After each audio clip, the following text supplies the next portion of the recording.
જોશ જુસ્સો નથી. ફરી એકવાર જય ભીમ જય ભીમ. હવે કંઈક જુસ્સો આવ્યો. આના ઉપરથી એક વાત મને યાદ આવી કે જ્યારે આપણે બાબા આંબેડકર સાહેબનું જ્યારે આપણે વાત કરીએ છીએ કે એમનું જીવન બહુ સ્ટ્રગલમય હતું, કોઈએ એમને સાથ નથી આપ્યું. આપણે એ બધી વાતો અત્યાર સુધી કરતા રહીએ છીએ અને હકીકત છે હવે જ્યારે વામન મેશ્રામ સાહેબ જેવા આ સમાજના આગેવાન આપણા સમાજને આગળ લાવવાની જે કોશિશ કરે છે, જો એમને પણ આપણે સાથ નહીં આપીએ તો આવનાર પેઢી પણ એમ જ કહેશે. જેવી રીતે આપણે બાબા સાહેબનું કહીએ છીએ એવી રીતે લોકો હવે આમનું કહેશે.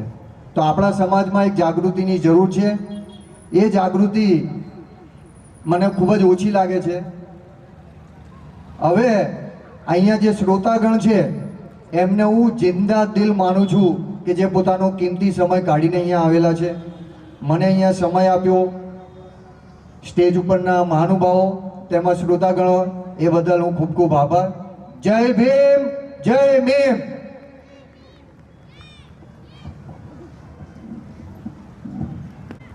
ખૂબ ખૂબ આભાર માસ્ટર જાકીર હુસેન મલેક સાહેબનો. હવે હું માનનીય એડવોકેટ વિજય ડેનિયલ સાહેબ કે જેઓ ભારત મુક્તિ મોરચાના પ્રદેશ અધ્યક્ષ છે ગુજરાત રાજ્યના, તેઓને વિનંતી કરીશ કે તેઓ અહીંયા આવશે અને પોતાની વાત રજૂ કરશે. साथियों, आज कलोल शहर में भारत मुक्ति मोर्चा एवं राष्ट्रीय मूल निवासी महिला संघ के द्वारा डॉक्टर भीमराव बाबा साहब अम्बेडकर की 134वीं जन्म जयंती के अवसर पर आज हमको बुलाया गया. तो मैं सभी कलोल वासियों को, सारे गुजरात को और सारा देश को बाबा साहब की 134वीं जन्म जयंती के बाद अभिवादन करता हूँ. आज इस परिवर्तन सभा में उपस्थित भारत मुक्ति मोर्चा के राष्ट्रीय अध्यक्ष माननीय वामन मेश्राम साहब, हमारे उद्घाटक साथी गुजरात प्रदेश के इंचार्ज मगराम हाथला साहब, प्रणय रणवीर राज इंडियन लीगल प्रोफेशनल एसोसिएशन के राष्ट्रीय उपाध्यक्ष, बामसेब संगठन के गुजरात प्रदेश के अध्यक्ष माननीय रमन भाई परमार एवं सभी मेरे साथियों, आज 3 विषय रखा गया है. टाइम की कमी है. हमारे समाज में बाबा साहब की जय जयकारी करते हैं, लेकिन बाबा साहब ने जिस मकसद के लिए कुर्बानी दी वो कार्य अधूरा है. वो कार्य हमको मालूम नहीं है. अगर हमारे समाज को अगर वो कार्य मालूम होता तो जान की बाजी लगा देते. आपको नहीं मालूम होगा, मैं बताता हूं. 1950 26 जनवरी को संविधान लागू हुआ. संविधान में हम लोगों को, इस देश के बहुजन मूलवासी और सारे देश के लोगों को अधिकार दिया. इंसान को इंसान की तरह जीने का अधिकार दिया. अगर इस संविधान में लिखा हुआ जो अधिकार, अगर इस देश में कानून बनाया जाए और ये कानून का इम्प्लीमेंट नेक और ईमानदारी से भारत में लागू किया जाए, तो संविधान के प्रियम्बल में लिखा है, जो बाबा साहब का अधूरा मिशन जो संविधान के प्रियम्बल में लिखा है, अमो भारतीयों इस देश में समानता, स्वतंत्रता, भाईचारा और न्याय पर आधारित समाज और राष्ट्र का निर्माण करना है, वही मकसद है और ये हमको पूरा करना है. क्या हम कलोलवासी इकट्ठा हो गए तो पूरा होगा? क्या 1 2 3 4 जाति के लोग इकट्ठा हो गए तो पूरा होगा? नहीं होगा.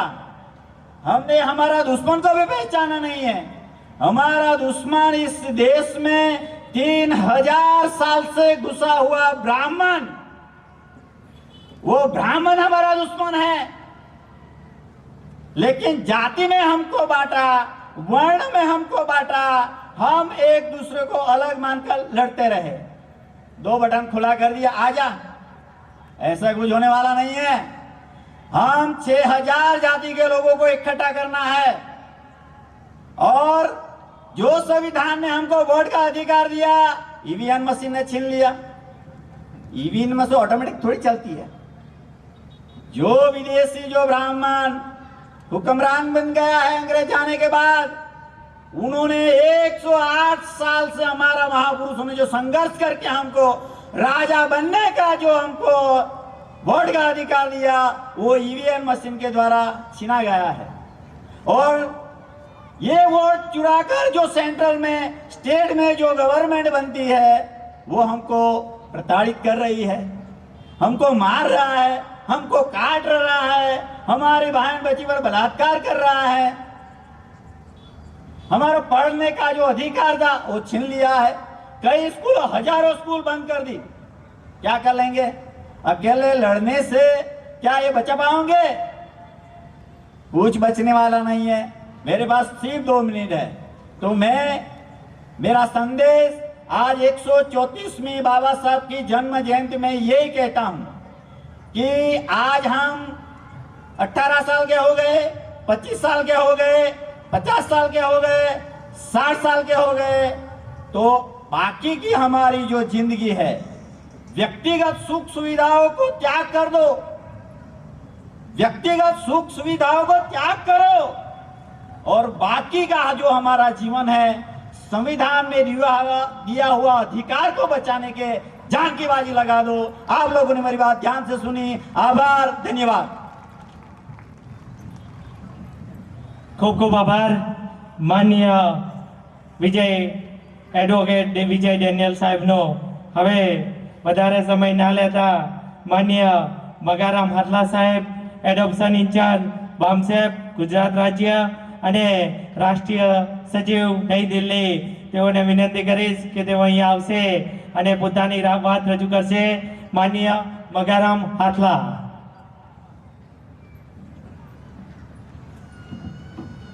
धन्यवाद संचालक महोदय। साथियों, भारत मुक्ति मोर्चा और राष्ट्रीय मूल निवासी महिला संघ द्वारा और बामसेब के जो तमाम सहयोगी संगठन हैं, इनके सबके सहयोग से आप ये बाबा साहब डॉक्टर भीमराव अम्बेडकर जी की 134वीं जयंती समारोह आयोजित कर रहे हैं। इसमें आप सबको बाबा साहब की जयंती की पूर्व संध्या पे ये कार्यक्रम हो रहा है, तो बाबा साहब की जयंती की आपको बहुत बहुत बधाई देना चाहता हूँ। आप कई सालों से इस कार्यक्रम को करते आ रहे हो, तो आप निरंतर अपनी इस जो मुहिम को चला रहे हो, आंदोलन को चला रहे हो, इसके लिए भी आपको धन्यवाद देना चाहता हूँ। आपने पिछले साल जो कार्यक्रम किया उससे आंदोलन निधि भी आपने इस साल बढ़ाया है, क्योंकि एडॉप्शन इंचार्ज की जिम्मेदारी संगठन ने मेरी लगाई है। तो मेरी जानकारी में आप लोगों ने 3 लाख से अधिक निधि भी किया है, तो इसके लिए भी मैं आपको धन्यवाद देना चाहता हूँ।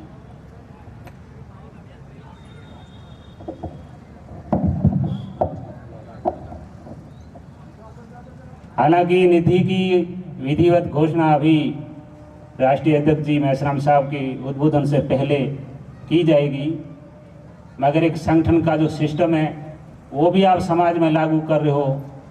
साथियों, ज़्यादा लंबी चौड़ी आज हमें बात करने की ज़रूरत भी नहीं है, क्योंकि हमारे राष्ट्रीय अध्यक्ष जी यहाँ है।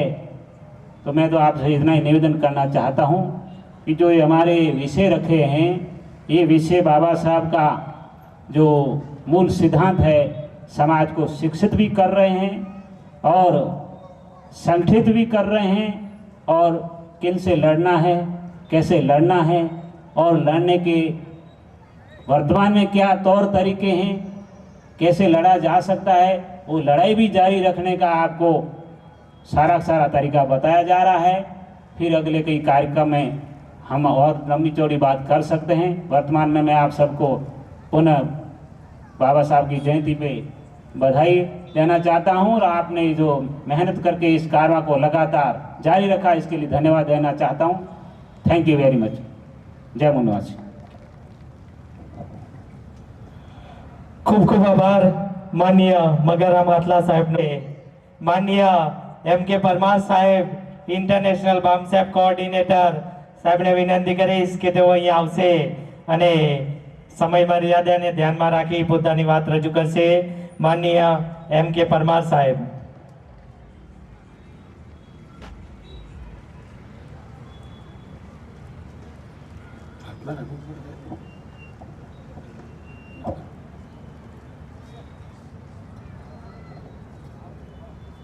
આવતીકાલે 14મી એપ્રિલ એ આપણા મસીહાનો જન્મદિવસ અને આપણને બંધારણીય અધિકારો આપનાર ડૉક્ટર બાબા સાહેબ આંબેડકરનો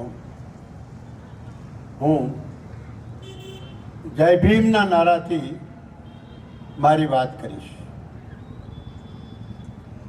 બાબા સાહેબ આંબેડકરના અંતેવાસી હતા નાનકચંદ રત્તુ। બાબા સાહેબના છેલ્લા દિવસોમાં બાબા સાહેબ ખૂબ રડતા હતા। આ નાનકચંદ રત્તુનું મેં ટીવીમાં ઇન્ટરવ્યૂ લીધેલું છે, એટલે ઠોસ વાત કરું છું। હું ટીવીમાં ડાયરેક્ટર હતો, પ્રોડ્યુસર હતો। તો મેં નાનકચંદ દત્તુ સાહેબને પૂછ્યું કે સાહેબ, બાબા સાહેબ આંબેડકર એમનો છેલ્લો સંદેશો શું હતો? તો નાનકચંદ દત્તુ કહ્યું ટીવીની અંદર, દૂરદર્શન નામની અંદર, કે બાબા સાહેબ આંબેડકર છેલ્લા દિવસોમાં ખૂબ રડતા હતા, ચોધાર આંસુએ રડતા હતા અને મારી હિંમત નથી ચાલતી। નાનકચંદ દત્તુ કહે કે બાબા સાહેબને પૂછવાની, એટલે કે મેં બાબા સાહેબના પગની માલિશ કરવા માંડી અને ધીરે રહીને પૂછ્યું કે બાબા સાહેબ, તમે આટલું રોડો છો કેમ? તો બાબા સાહેબે કહ્યું કે સેફગાર્ડ તો બંધારણ છે, the safeguard of the all the Indian people and specially શોષિત દલિત, એના માટે બંધારણ તો છે જ, પરંતુ મારા પછી આજે રથ હું અહીંયા સુધી લાવ્યો છું,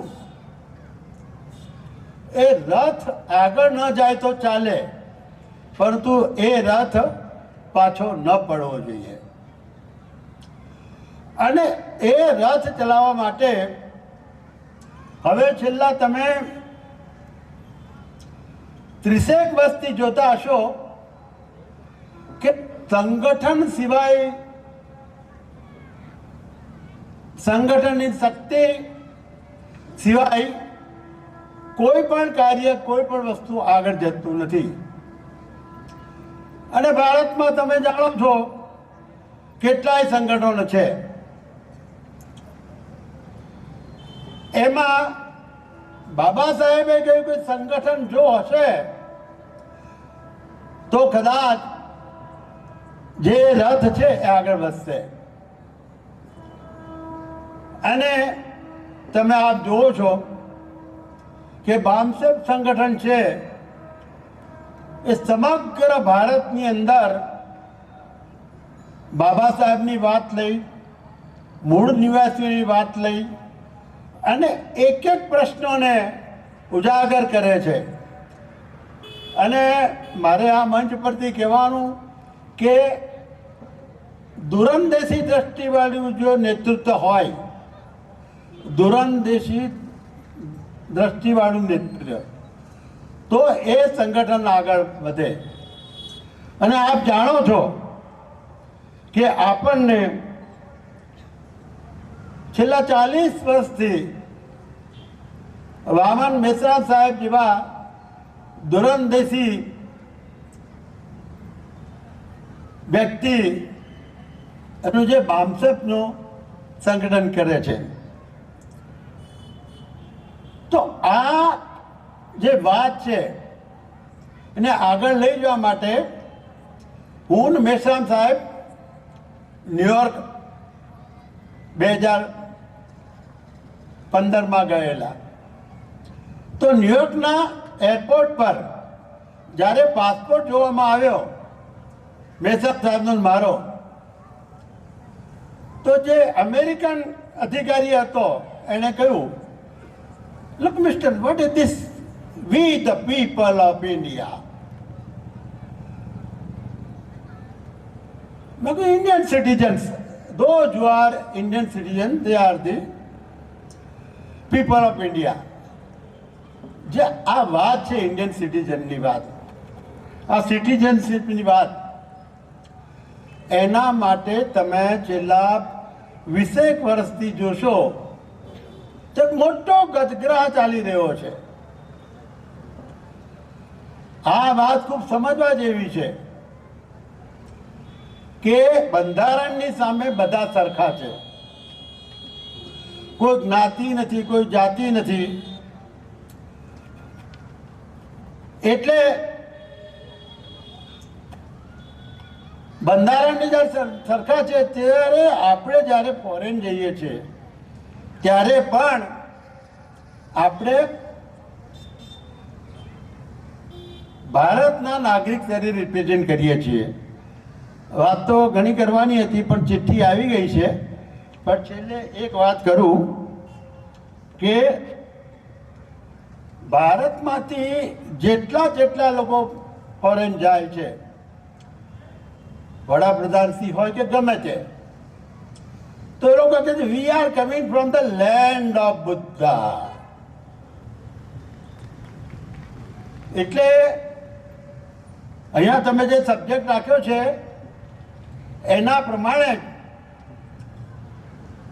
આપણે લેન્ડ ઓફ બુદ્ધાની ધરતી પર છીએ અને આપણી સમસ્યાઓના માટે આપણા સંગઠનની અંદર આમ તો ઘણી વાતો કરવાની છે પણ ચેક આવી ગયું છે એટલે આપણે જોડાવીએ અને આપણા પ્રશ્નોને આપણે વામન મેશ્રામ સાહેબની આગેવાની પર કરીએ.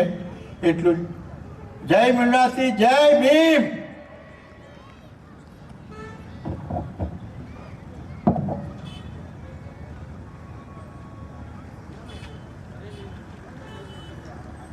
ખૂબ ખૂબ આભાર એમ કે પરમાર સાહેબનો.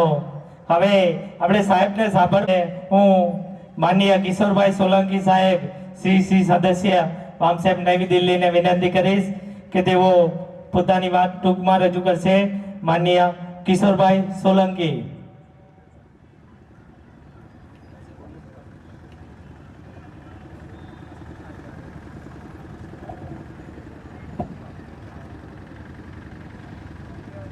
जय मूल निवासी साथियों, आज यहाँ कलोल में ये कार्यक्रम हो रहा है तो हमारा कोई अलग मकसद नहीं, जो महापुरुषों का मकसद है वही हमारा मकसद है. बाबा साहब आम्बेडकर ने कहा था शिक्षित बनो, संगठित बनो और संघर्ष करो. ये बात तो सबको जानकारी है, लेकिन उससे भी आगे बाबा साहब ने कहा था कि जाओ जाकर अपने घर की दीवारों पर लिख दो तुम आने वाले कल की शासक करती जमात बनने वाले हो. तो समाज में शासक करती जमात बनाने के लिए, नेतृत्व निर्माण करने के लिए ये सारी क्रिया प्रक्रिया हो रही है. यहाँ कई 12 सालों से साहब लगातार हर 13 अप्रैल को कलोल में यहाँ प्रोग्राम लेते हैं और दिन ब दिन यहाँ बहुत बड़े पैमाने पर विचारधारा फैली हुई है और फूले शाहू आम्बेडकरी के विचारधारा के आधार पर आज पूरा पूर्व का जो इलाका है वो बहुत बड़े पैमाने पर जागरूक हो गया है. मेरी जानकारी में भी है कि भूतकाल में यहाँ 1-2 समस्या थे, उसके लिए भी लोगों ने मिलकर वो समस्या का समाधान ढूंढा है. यानी संगठित शक्ति का किस तरह से इस्तेमाल किया जाए, ये बार बार यहाँ साहब आने की वजह से और आप में जो विचार का बीज साहब ने बोया है, उस विचार का बीज आज बड़े पैमाने पर वृक्ष बन गया है। और यहाँ 2 टर्म से शासक करती जमात के लिए आप यहाँ से अपना नेतृत्व, समाज का रिप्रेजेंटेशन भी यहाँ से आप भेज रहे हो। तो अभी आप लोग की जो जागृति है दिन ब दिन बढ़ रही है और शायद आने वाले दिनों में भारत में जो शासक जमात बनने की जो बात है वो शायद यहाँ कलोल से ही उठेगी। तो उसके लिए भी आपको ज़्यादा मेहनत करनी है। साहब आपके साथ है, साहब का नेतृत्व और मार्गदर्शन में आप बहुत अच्छी तरीके से आगे बढ़ रहे हो। तो अभी इन्हीं शब्दों के साथ मैं मेरी बात को यहाँ पूर्ण विराम देता हूँ। और बाबा साहब आम्बेडकर ने कहा था कि समता, बंधुता, भाईचारा और समान राष्ट्र के आधार पर राष्ट्र का निर्माण करना है। तो बस ये जो संविधान के पहले पेज पर जो बाबा साहब आम्बेडकर ने लिखा है उसी को अमल करने के लिए और उसी को प्रस्तापित करने के लिए हम रात दिन ये काम कर रहे हैं। तो हम सब मिलकर बाबा साहब आम्बेडकर, हमारे जो महापुरुषों का अधूरा सपना है, हम पूरा करेंगे, ऐसी आशा और विश्वास के साथ मैं मेरी बात को यहाँ विराम देता हूँ। आप लोगों ने मेरी बात ध्यान से सुनी, आपका आभार, धन्यवाद। जय मूल निवासी। खूब खूब आभार કિશોરભાઈ છે। આજે જન આંદોલન નિર્માણ નિધિ ટોટલ 3,11,000 રૂપિયા, જેમાંથી ખર્ચ બાદ કરતા 2 લાખ રૂપિયા આપણે આંદોલન નિધિ ખાતામાં જમા કરાવી દીધી છે સંગઠનના। તો હું જેમના નામ દેવ મહિલાઓ તેઓ સ્ટેજ ઉપર આવશે। માનનીય સરોજબેન, જ્યોતિકાબેન, સવિતાબેન, ધર્મિષ્ઠાબેન, દક્ષાબેન, અલકાબેન, હંસાબેન, હિરલબેન, ઉષાબેન, સુમીબેન, હેમિતાબેન, રમીલાબેન લેવા, વર્ષાબેન મકવાણા અને જયંતિકા બૌદ્ધ। ફરીથી આપણે આપણા માટે જોરદાર તાળીઓ વધાવીએ કે આપણે 3,11,000 ટોટલ નિર્માણ નિધિ, એમાંથી ખર્ચ બાદ કરતા 2 લાખ રૂપિયા સંગઠનના ખાતામાં જમા કરાવી દીધા છે। આપણે તમામ ભીમ સપૂતો માટે આપણે તાળીઓ વધાવીએ।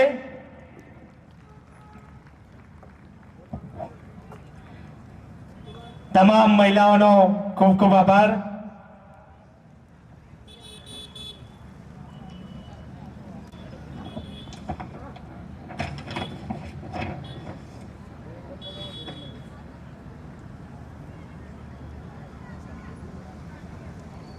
તમામ મહિલાઓ માટે એકવાર જોરથી તાળીઓ વગાડો।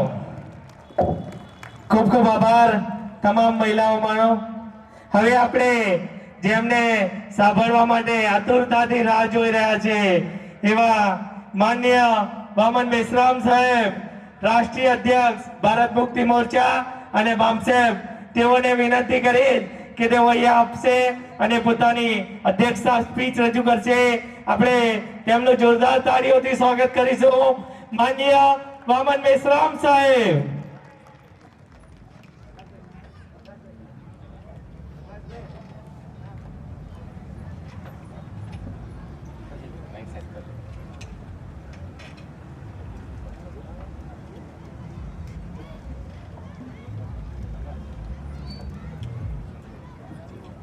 हेलो साथियों,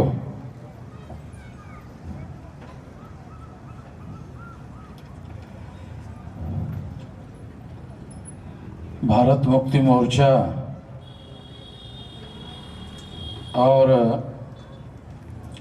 राष्ट्रीय मूल निवासी महिला संघ के द्वारा आज की परिवर्तन सभा का आयोजन किया गया है। बाबा साहब अम्बेडकर का 134वां जन्मदिन कल सारे देश भर में मनाया जाएगा। 14 तारीख को मैं हर साल कच्छ में बाबा साहब अम्बेडकर का जन्मदिन मनाता रहता हूँ और एक दिन पहले कलोल में आकर हर साल बाबा साहब अम्बेडकर का जन्मदिन एक दिन पहले मनाता रहता हूँ, और आप लोग हर साल एक दिन पहले इस तरह का बड़ा विशाल कार्यक्रम यहाँ कराते रहते हो। साथियों, बाबा साहब अम्बेडकर का 134वां जन्मदिन कल होने जा रहा है, तो हमें कुछ बातों के बारे में निश्चित रूप से विचार करना बहुत जरूरी है। जब बाबा साहब अम्बेडकर ने 1920 को अपना काम शुरू किया था, तब उन्होंने अपना कार्य शुरू अछूतों की सभाओं को लेकर करना शुरू किया था, और उसके आधार पर धीरे धीरे उन्होंने लंबा संघर्ष करते हुए 1942 तक देश भर में अपना संगठन खड़ा किया, और 42 को उन्होंने शेड्यूल कास्ट फेडरेशन नाम का राष्ट्रीय स्तर का संगठन बनाया, और सारे देश भर में उसके द्वारा सभा सम्मेलनों को लेने का काम किया। उस आंदोलन के आधार पर ही बाबा साहब अम्बेडकर को संविधान लिखने का अवसर दिया गया। जब उनको संविधान लिखने का अवसर, ये ध्यान रखा कि हक अधिकार नहीं मिलने चाहिए, बल्कि रेबनिकल सोशल ऑर्डर है जो गैर बराबरी के आधार पर बना हुआ है, जो वर्ण व्यवस्था के आधार पर बना हुआ है, जो जाति व्यवस्था के आधार पर बना हुआ है, जो अस्पृश्यता के आधार पर बना हुआ है, जो आदिवासियों के सेग्रीगेशन करके उसको जमा हुआ है, महिला इस व्यवस्था के तहत वो अछूत जाति के लोग हैं, और जो वर्ण व्यवस्था में शूद्र वर्ण है वो अछूतों का नहीं है। बहुत सारे अनुसूचित जाति के लोगों को भी ये बात समझ में नहीं आती है। जो शूद्र है वो शेड्यूल कास्ट के लोग नहीं है, जो शूद्र वर्ण के लोग हैं वो ओबीसी के लोग हैं। ओबीसी के लोगों को शूद्र वर्ण के अंतर्गत अधिकार वंचित किया गया है। इसलिए जब बाबा साहब अम्बेडकर को संविधान लिखने का मौका मिला, तो उन्होंने संविधान में केवल शेड्यूल कास्ट के लोगों का ही ध्यान नहीं रखा, बल्कि शेड्यूल ट्राइब जो आदिवासी है उन लोगों को भी विशेषाधिकार देने की कोशिश की। आप लोग सुनकर हैरान हो जाओगे, वर्ण व्यवस्था में ब्राह्मणों को विशेषाधिकार दिया हुआ है। बहुत कम लोग हैं जो हमारे लोगों को ये बात समझ में आती है कि वर्ण व्यवस्था में ब्राह्मणों को विशेषाधिकार दिया हुआ है। मगर जब संविधान लिखने का मौका बाबा साहब अम्बेडकर को मिला, तो ये विशेषाधिकार शेड्यूल कास्ट को, शेड्यूल ट्राइब को और ओबीसी को दिया गया है। भारत के संविधान में शेड्यूल कास्ट, शेड्यूल ट्राइब और अदर बैकवर्ड क्लासेस के लोगों को रिजर्वेशन का जो अधिकार है किसी को भी नहीं है, केवल ये एससी, एसटी, ओबीसी के लोगों को है। इसलिए मैं ऐसे कहता हूं ये विशेषाधिकार है। ब्राह्मणिकल सोशल ऑर्डर में जिन लोगों को अधिकार वंचित किया गया था, शेड्यूल कास्ट को अधिकार वंचित किया गया था, शेड्यूल ट्राइब को अधिकार वंचित किया गया था, और ओबीसी को अधिकार वंचित किया गया था शूद्र के नाम पर।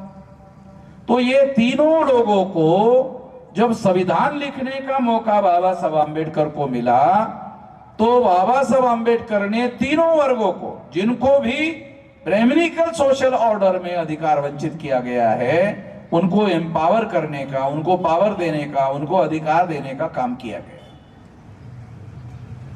ये बाबा साहब आम्बेडकर ने पहल करके किया, कॉन्शियसली किया। खास तौर पर यह बात मैं बता रहा हूं शेड्यूल कास्ट के लोगों को कि बाबा साहब आम्बेडकर ने पहल करके schedule caste, schedule tribe, other backward classes के लोगों को एम्पावर करने का, अधिकार देने का काम किया। तो जो शेड्यूल कास्ट के लोग बाबा साहब आम्बेडकर को मानते हैं, उनको ये ध्यान रखना चाहिए कि जब बाबा साहब आम्बेडकर ने SC, ST, OBC के लोगों को अधिकार देने का काम किया, तो हम लोगों को भी आज के तारीख में काम करते वक्त SC, ST, OBC के लोगों को एम्पावर करने का, अधिकार देने का काम करना चाहिए और इसकी लड़ाई लड़ने का काम करना चाहिए। जब काशीराम जी को ये बात समझ में आई और जब उन्होंने बामसेफ नाम का संगठन बनाया, तो बामसेफ का जो शब्द बना वो B से शुरू होता है, BAMCEF, B से शुरू हुआ। तो B शब्द जो उन्होंने जोड़ा वो बैकवर्ड, और बैकवर्ड शब्द जोड़ते वक्त उन्होंने ध्यान रखा, ब्रैकेट में लिखा SC, ST, OBC। Schedule caste के लोग बैकवर्ड है, शेड्यूल ट्राइब के लोग बैकवर्ड है, और अदर बैकवर्ड क्लासेस के लोग भी बैकवर्ड है। शेड्यूल कास्ट के लोग ज्यादा बैकवर्ड है, शेड्यूल ट्राइब के लोग उससे ज्यादा बैकवर्ड है, और अदर बैकवर्ड क्लासेस के लोग SC, ST से कम बैकवर्ड है, मगर वो है बैकवर्ड। तो इन सब लोगों को हम लोगों को जगाना चाहिए, हम लोगों को जोड़ना चाहिए और संगठित शक्ति का निर्माण करना चाहिए। इनसे कन्वर्टेड जो माइनॉरिटी है, मुस्लिम है, सिख है, ईसाई है, बुद्धिस्ट है, जैन है, लिंगायत है, ये इनसे कन्वर्टेड तमाम माइनॉरिटीज है। तो उन लोगों को भी इसके साथ जोड़कर उनके हक और अधिकार की लड़ाई लड़ने के लिए भी, जब काशीराम जी ने बामसेफ नाम का संगठन बनाया, तो backward and minorities communities employees federation इस तरह का संगठन बनाया, जिसका नेशनल प्रेसिडेंट आज के तारीख में मैं हूं, और 2000 से मैं ये काम कर रहा हूं। जब 2000 में मुझे जिम्मेदारी लगाई गई, ये बात मैं कॉन्शियसली आप लोगों को बता रहा हूं, 140 जिलों में 13 स्टेट के 140 जिलों में संगठन था। जब मुझे नेशनल प्रेसिडेंट बनाया गया, 13 स्टेट में बामसेफ का 140 जिलों में संगठन था। अभी ये संगठन 36 राज्यों में से 32 राज्यों में 625 जिलों में पहुंचा हुआ है। आज के तारीख में पढ़े लिखे लोगों का, SC, ST, OBC माइनॉरिटी के पढ़े लिखे लोगों का इतना बड़ा संगठन, इतना विशाल संगठन नहीं है, किसी का भी नहीं है। और इतना बड़ा संगठन है कि हम लोगों ने नागपुर में RSS को, हेडक्वार्टर को घेरने का भी आंदोलन चलाया। तो 13 दिन तक RSS के लोग नागपुर से भाग गए थे, और वो आंदोलन जब हमने किया, उसके बाद RSS ने निर्णय लिया कि अब ये हेडक्वार्टर नागपुर में नहीं रखा जाएगा, अयोध्या में लेकर जाया जाएगा। तो हमने उनको कहा, अरे अयोध्या भी तो भारत में ही है, अयोध्या कहाँ भारत के बाहर थोड़ी है, वो भी भारत में ही है, और हमारा सारे देश भर में संगठन है, अयोध्या में भी है। अयोध्या फैजाबाद जिले में है, और फैजाबाद में हमारा बड़ा संगठन है, और मैं अयोध्या में जाकर बड़ा कार्यक्रम कर सकता हूं, कई हजार लोगों का कार्यक्रम कर सकता हूं, इतना बड़ा हमारा संगठन है वहां भी। तो ये इतना विशाल संगठन अभी हम लोगों ने बनाया, सारे देश भर में बनाया, तो इसलिए हमको नहीं कहना चाहिए कि अब हम असंगठित है। कहते रहते हैं हमारे लोग, मानसिकता है, क्या करें हमारे लोगों की। मैं कहता हूं बामसेप के मंच पर आने के बाद तो कम से कम ध्यान रखा करो, बामसेप के मंच पर आने के बाद ये हमने संगठित किया ये तो ध्यान रखा करो। अभी कलोल के लोगों ने, कलोल तो जिला नहीं है ना, कलोल तो तहसील है, तो अभी मुझे पता चला 3,11,000 रुपए इकट्ठा किया है। दूसरे लोग तो ऐसा कर नहीं सकते, मगर कलोल के लोगों ने तो किया 3,11,000 रुपए, और अभी घोषित किया कि 2 लाख हमारे अकाउंट में भी जमा किया। ये सारे देश भर में कर रहे हैं, और ये केवल हमारे ही संगठन के द्वारा ये बड़े बड़े कार्यक्रम सारे देश भर में हो रहे हैं, और लाखों रुपया लोग कार्यक्रमों के लिए इकट्ठा करते हैं, लोग वामसेप के लिए लाखों रुपया देते हैं, और कई कई लाख रुपया निधि के तौर पर जमा होता है। करोड़ों रुपया सारे देश भर में लोग देते हैं, एकमात्र संगठन है जिनको देते हैं। मुझे नहीं लगता किसी को देते होंगे। बाबा साहब का नाम लेकर फिर भी थोड़ा बहुत लोग दे देते हैं, मगर बामसेप के माध्यम से लाखों करोड़ रुपए का निधि केवल हमको ही मिलता है, कहीं पर भी नहीं मिलता है।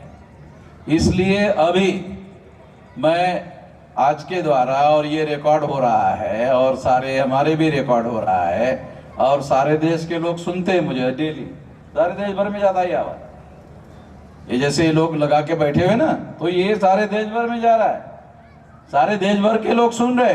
तो मैं देश भर के लोगों को कहना चाहता हूं कि अभी आगे भविष्य में ये नहीं कहने का कि हम लोग असंगठित है, ये नहीं कहने का, ये गलत मैसेज जाता है। अरे अब तो कहो कि संगठित है। 625 जिलों में संगठित है, 36 में से 32 जिलों में संगठित है। केवल बांग्लादेश के बॉर्डर पर और ब्रह्मदेश के बॉर्डर पर जो 4 स्टेट है, बाकी उतने ही रह गए, अभी उतने ही रह गए।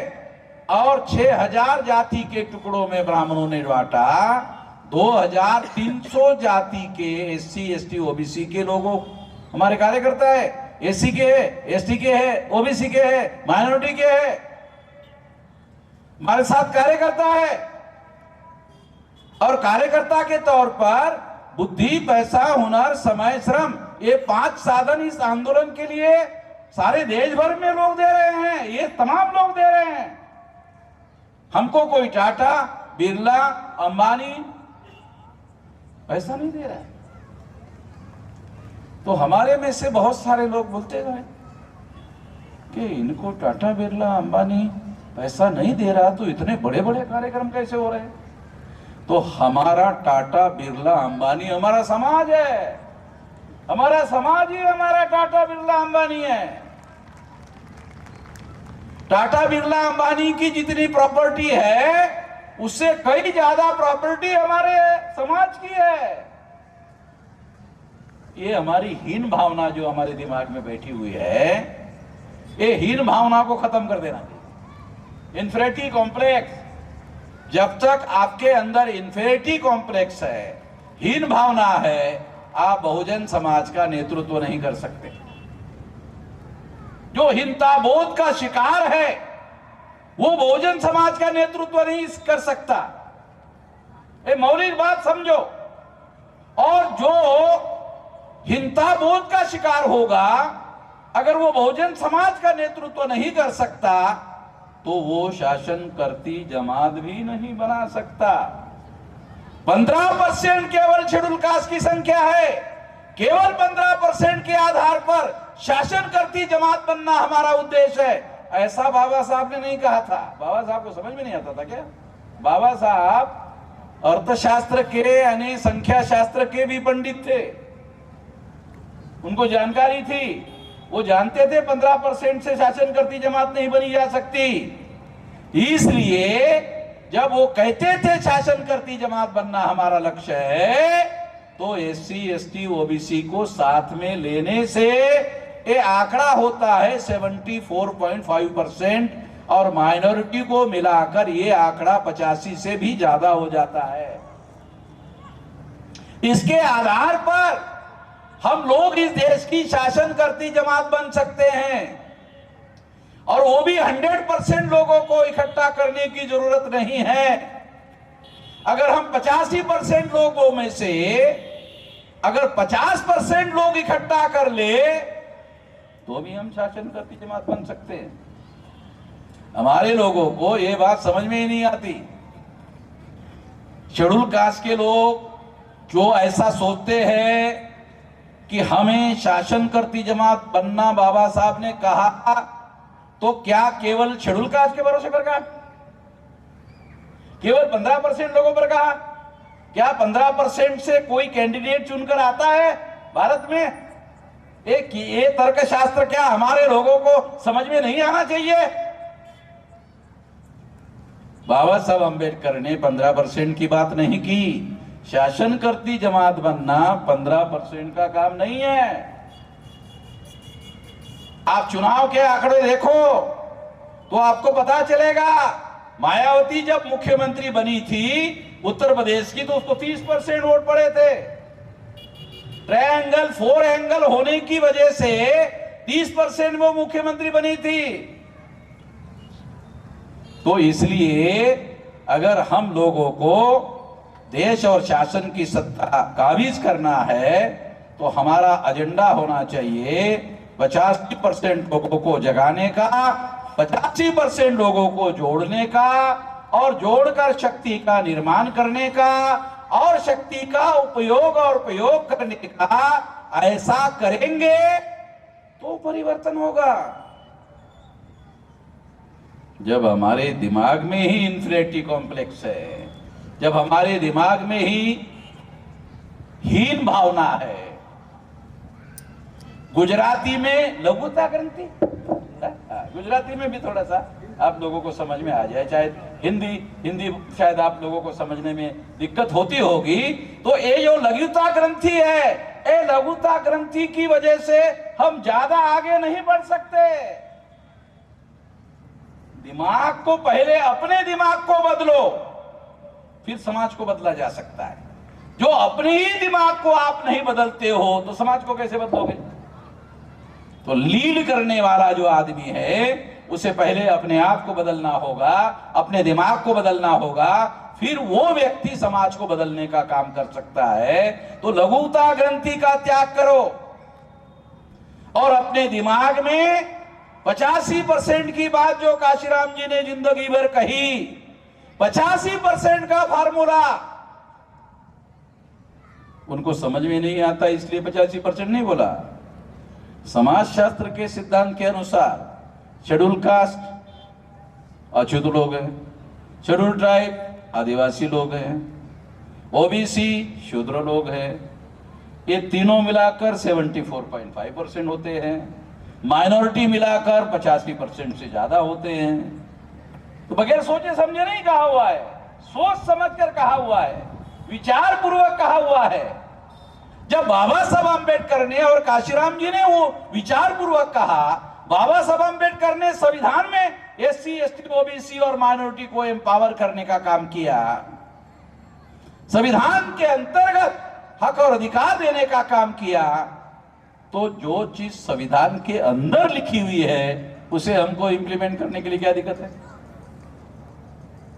वो इंप्लीमेंट करने के लिए अगर आप प्रयास करते हो तो कहा जाएगा ये संवैधानिक है। जो चीज संवैधानिक है वो काम करने के लिए हम लोगों को अपने संगठित शक्ति का उपयोग और प्रयोग करना चाहिए। और अगर हम ऐसा करते हैं तो इस देश में हम लोग बदलाव और परिवर्तन ला सकते हैं।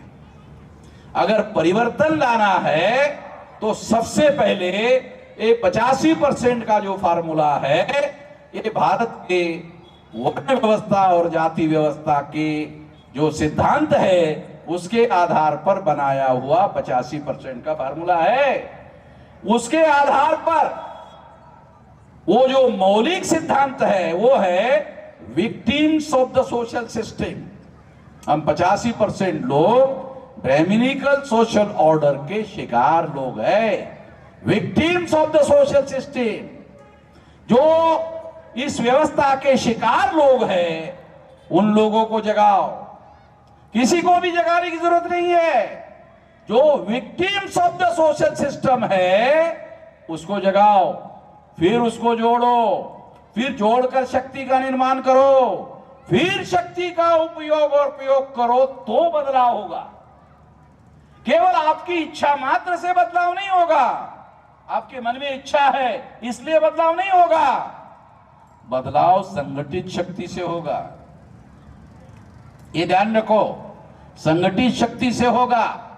और चाहे पढ़ा लिखा हो चाहे अनपढ़ हो, इंग्लैंड में केवल पढ़े लिखे आदमी को वोट का अधिकार था। इंग्लैंड में टैक्स पेयर को वोट का अधिकार था। 26 जनवरी 1950 को जब बाबा साहब अम्बेडकर ने संविधान लिखा और घोषित किया तो इसके लिए पढ़े लिखे होने की शर्त हटा दिया और टैक्स पेयर की भी शर्त को हटा दिया। नई शर्त रखा, एडल्ट फ्रेंचाइज, प्रौढ़ मताधिकार। वो पढ़ा लिखा हो तो चलेगा, वो अनपढ़ हो तो चलेगा। अगर वो पैदा हुआ है तो उसकी केवल उम्र 21 साल होनी चाहिए। केवल उसको बाबा साहब अम्बेडकर ने नया नाम दिया एडल्ट फ्रेंचाइज। इंग्लैंड में भी नहीं था, अमेरिका में भी नहीं था, यूरोप में भी नहीं था। जब बाबा साहब अम्बेडकर ने भारत के संविधान में लागू किया उसके बाद सारे दुनिया में लागू हुआ एडल्ट फ्रेंचाइज। ध्यान रखो, बाबा साहब अम्बेडकर के संविधान का और उनकी सोच का सारे दुनिया में असर पड़ने का कारण क्या है? एडल्ट फ्रेंचाइज, प्रौढ़ मताधिकार। वो पढ़ा लिखा हो या अनपढ़ हो, वो टैक्स पेयर हो या ना हो।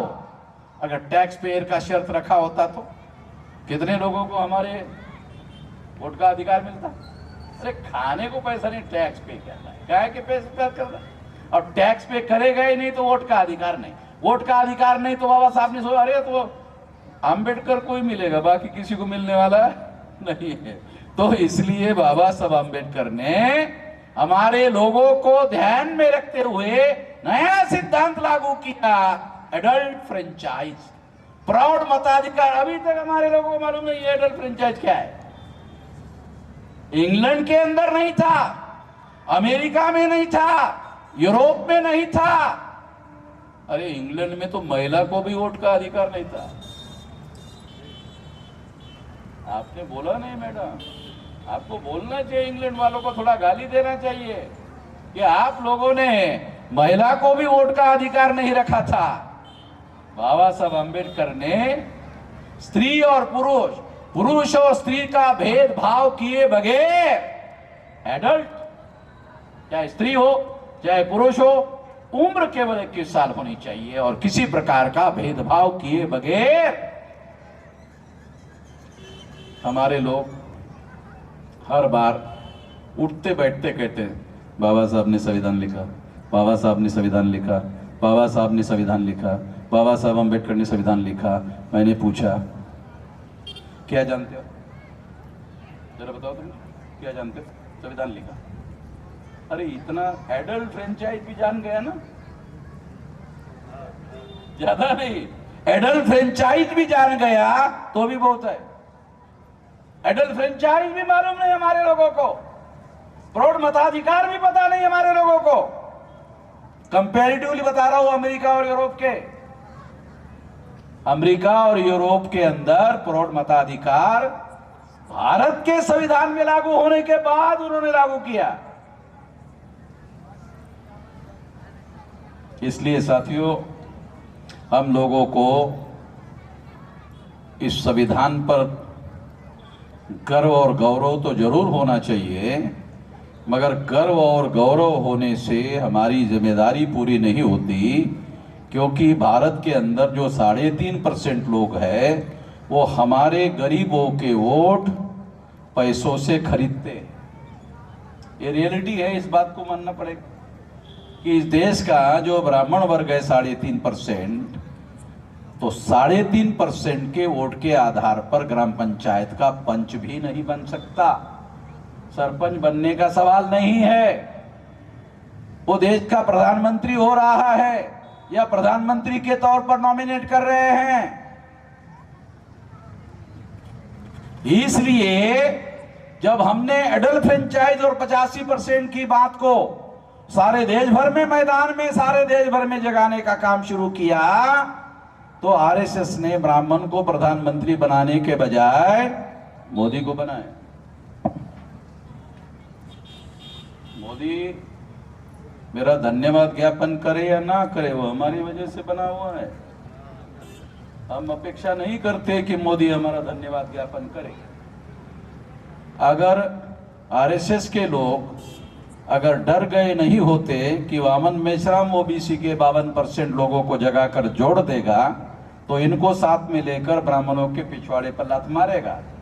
इससे बेहतर है कि लात खाने वाला प्रधानमंत्री बनाया जाए ओबीसी का, तो ठीक है, कम से कम लात नहीं मारेगा, खाएगा। मैं व्यक्तिगत रूप से ये बात नहीं कह रहा हूं, तो ब्राह्मणों की जो सोशल ऑर्डर है, वो सोशल ऑर्डर में ओबीसी को ब्राह्मणों ने शूद्र बनाया हुआ है और वर्ण व्यवस्था में शूद्र के आधार पर अधिकार वंचित किया हुआ है। और नरेंद्र मोदी अगर अधिकार वंचितों में से प्रधानमंत्री बना हुआ है, तो ये सारा का सारा एडल्ट फ्रेंचाइज का चमत्कार है, प्रौढ़ मताधिकार का चमत्कार है। और प्रौढ़ मताधिकार का मामला ब्राह्मणों का मामला नहीं है। प्रौढ़ मताधिकार तो ब्राह्मणों के विरोध में है। अगर प्रौढ़ मताधिकार नहीं होता तो ब्राह्मण एससी एसटी ओबीसी को हिंदू भी नहीं बनाते।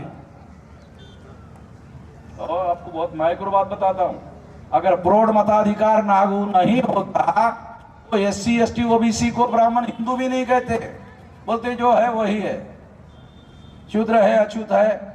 ये तो एडल्ट फ्रेंचाइज लागू की वजह से एम्पावर हो गए, अधिकार मिल गया, सत्ता मिल गई, और इस सत्ता का उपयोग और उपयोग करके आप देश के प्रधानमंत्री मुख्यमंत्री बन सकते हो, ये वोट के अधिकार की वजह से। और इस वजह से इन लोगों को, हमारे लोगों को, जिनको ब्राह्मणों ने शूद्र बनाया, अधिकार वंचित किया, उनको प्रधानमंत्री बनाना पड़ रहा है, उनको मुख्यमंत्री बनाना पड़ रहा है। आप देखो, बीजेपी के लोगों ने कई राज्यों के मुख्यमंत्री ओबीसी के बनाए, कई राज्यों के मुख्यमंत्री बनाने के बाद भी नरेंद्र मोदी को प्रधानमंत्री बनाया। उनको मालूम है कि अगर ऐसा नहीं हुआ तो एससी एसटी ओबीसी के लोग इकट्ठा हो जाएंगे, अपने आप नहीं होंगे। इस देश में ऐसे बनाने वाली शक्ति कार्यरत है, वामसेव कार्यरत है, भारत मुक्ति मोर्चा कार्यरत है, और ये साधारण संगठन नहीं है, एक कैडर बेस ऑर्गेनाइजेशन है। इसलिए उनको हमें काउंटर करने के लिए सारा का सारा काम करना पड़ रहा है, और काउंटर करने के लिए उनको एक ओबीसी के आदमी को देश का प्रधानमंत्री बनाना पड़ रहा है। प्रधानमंत्री तो बनाया, मगर उसको ओबीसी की जातीय आधारित गिनती करने के अधिकार से वंचित कर रखा है। मोदी को आरएसएस भाजपा ने प्रधानमंत्री बनाया, मगर ओबीसी की जातीय आधारित गिनती करने के अधिकार से वंचित किया। इसलिए ये मुद्दा मैंने अपने पास रखा, ये काम मोदी नहीं कर पाएगा, ये ना करे, इसीलिए प्रधानमंत्री बनाया। इसलिए इस मुद्दे पर हम लोग आने वाले समय में 1 जुलाई को फिर भारत बंद करेंगे।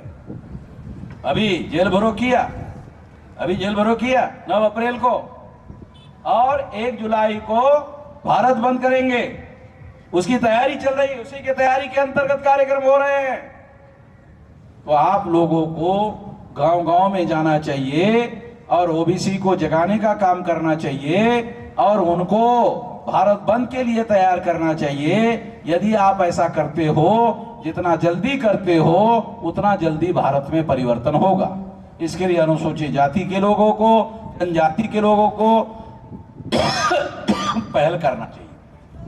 जैसे मैंने राष्ट्रीय स्तर पर किया, वैसे आप लोगों को जिला लेवल पर, आप लोगों को राज्य लेवल पर यह करना चाहिए।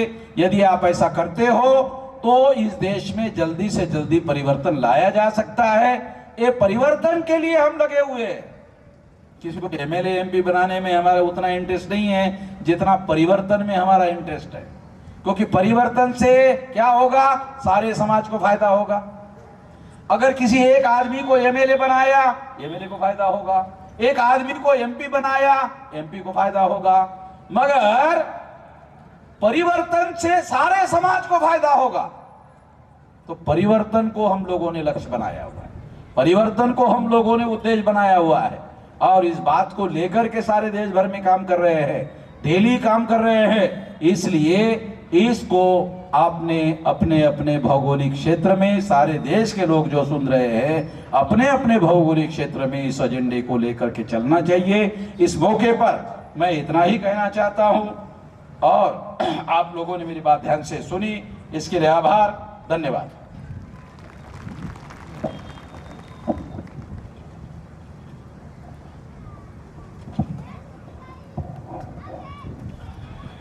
खूब खूब आभार રાષ્ટ્રીય અધ્યક્ષ સાહેબ માનનીય વામન મેશ્રામ સાહેબનો। હવે અહીંયા ઉપસ્થિત તમામ વ્યક્તિઓને વિનંતી કરીશ કે તેઓ જો ફંડ આપવા માંગતા હોય તો સ્ટેજ આગળ આવી પોતાનું નામ બોલશે તો આપણે ફંડ આપી શકીએ। કોઈને ફંડ આપવાની ઈચ્છા હોય તો આગળ આવી શકે છે। કોઈ વ્યક્તિને પર્સનલી ફંડ આપવું હોય તો આગળ આવીને પોતાનું નામ નોંધાવી શકે છે।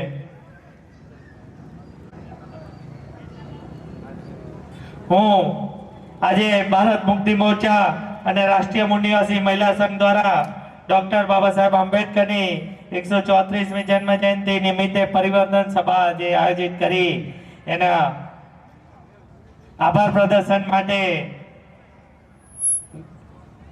માનનીય રાજનભાઈ કે જેઓ ભારત મુક્તિ મોરચાના કલોલ તાલુકા યુનિટના કાર્યકર્તા છે, તેઓને વિનંતી કરીશ કે તેઓ આગળ આવશે અને આભાર પ્રદર્શન કરશે। માનનીય રાજનભાઈ।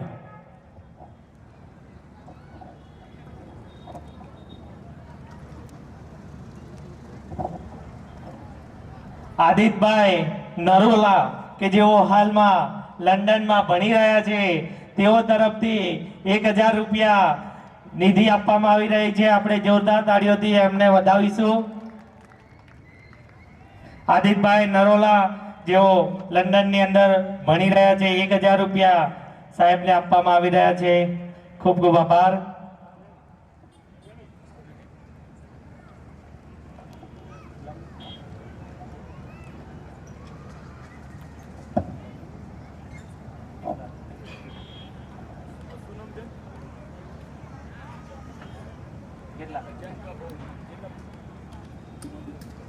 જયંતિકા બૌદ્ધ તરફથી 500 રૂપિયા ફંડ આપવામાં આવી રહ્યું છે।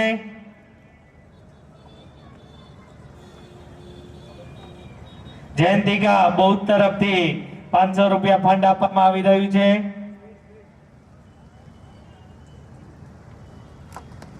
હું રાજનભાઈને વિનંતી કરીશ કે તેઓ આભાર પ્રદર્શન કરશે, પછી આપણે નામ નોંધીને આ ફંડ આપણે લઈ લઈશું અને એમને સ્ટેજ ઉપર મોકલીશું। કાર્યકર્તા મિત્રોને વિનંતી કરું કે તેઓ નામ નોંધી લે। કેટલા? બીનાબેન તરફથી 500 રૂપિયા ફંડ આપવામાં આવી રહ્યું છે। આપણે આ જે લોકો ફંડ આપી રહ્યા છે, સાહેબની સ્પીચ સાંભળ્યા પછી તેમને આપણે જોરદાર તાળીઓથી વધાવીશું।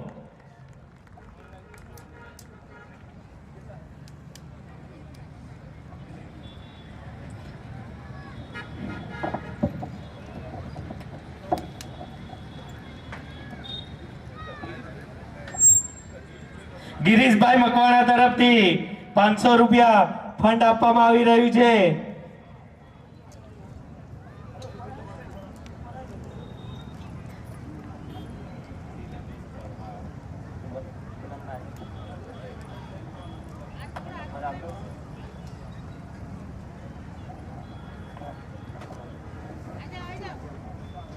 ગિરીશભાઈ પરમાર તરફથી 500 રૂપિયા ફંડ આપવામાં આવી રહ્યું છે. આપણે તમામ ફંડ આપનારાને જોરદાર તાળીઓથી વધાવતા રહીશું. દીનાબેન રમણભાઈ પરમાર તરફથી 1000 રૂપિયા ફંડ આપવામાં આવી રહ્યું છે.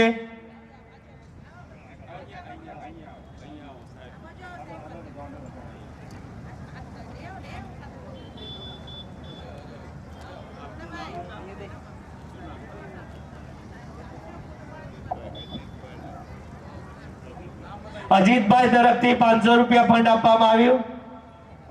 હવે દીનાબેન રમણભાઈ પરમાર તરફથી 500 રૂપિયા ફંડ આપવામાં આવી રહ્યું છે. 1000 રૂપિયા ફંડ આપવામાં આવી રહ્યું છે. દીનાબેન રમણભાઈ પરમાર 1000 રૂપિયા.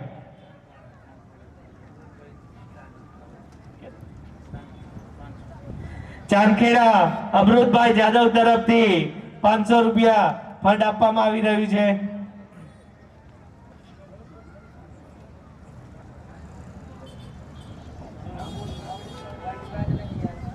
વંશરાજ અને જીયાંશ તરફથી 500 રૂપિયા.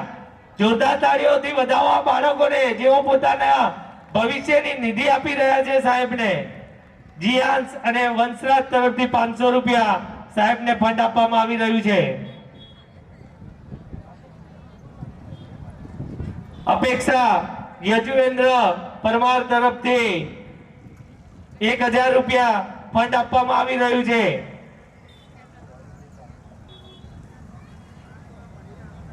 જોરદાર તાળીઓથી વધાવો બધાને, કેમ કે આ જન આંદોલન નિર્માણ નિધિ છે. હરીશભાઈ જાદવ તરફથી 500 રૂપિયા ફંડ આપવામાં આવી રહ્યું છે.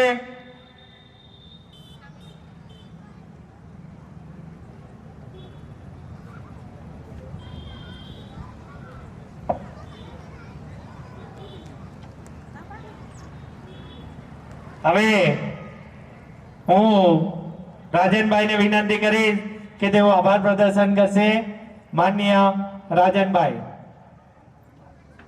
જયપુર નિવાસી સાથીઓ, કલોલ તાલુકા યુનિટ જે 3 મહિનાથી અથાગ મહેનત પરિશ્રમ કરી રહ્યું હતું ભારત મુક્તિ મોરચાનો જે કાર્યક્રમ સફળ કરવા માટે, અને અહીંયા જે સમાજના SC ST OBC માઇનોરિટી તમામનો ભારત મુક્તિ મોરચા કલોલ તાલુકા યુનિટ હાર્દિક આભાર માને છે. સાથે સાથે